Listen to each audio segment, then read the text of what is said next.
right, so again, thanks to TENLOG who sent us this hologram display or 3D holographic display. It's a Y27 3D LED fan that can make cool images like this. Just hologram display Y27-3D LED fan there. Nothing on the top. The side has, I believe, some pictures that may be in the app. So like a watch, present, the pumpkin, sandwich, a Santa, a flower, and then this side talks about the features. So this has Wi-Fi built in, has an app, HD imaging, and a remote control apparently. And then the back just has the sticker as well as the specifications. So it looks like it uses USB Type-C plug. Storage capacity says 8 gigs and supported formats are MP4, AVI, JPEG, and GIF. Nice. And the resolution, LED quality, rated power, and the size. Let's open this on up and take a look at it. All right.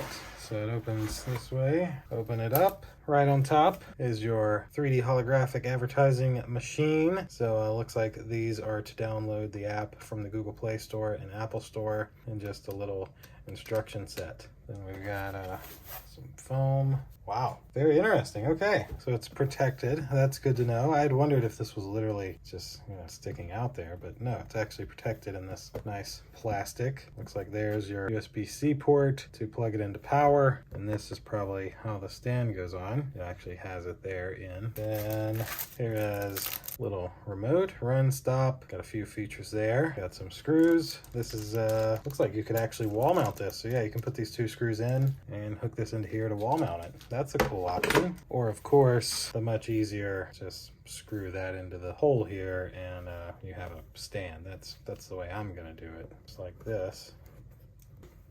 Bingo. Now we can open that up. And look at that. You can tighten this however you want. There we go. It's already set up essentially. Only other thing left in here is the included, wow, look at that, Power Quick Charge 3.0 power brick. Nice. And then an included USB Type-C cable that looks to be actually a decent length. So yeah, I'd say about 4 feet there. That's it for the box. That's everything that comes inside of it. Let's go ahead and hook it up to power. We'll just plug our USB-C cable here, and then this side plug into, well, like the purple and orange. Plug into here, and then plug this into power. Whoa, look at that, it's counting down. 8, 7, 6, 5, 4, 3, 2, 1. It's a fish. Sadly, it looks like you won't be able to actually tell from the way the video is going to record.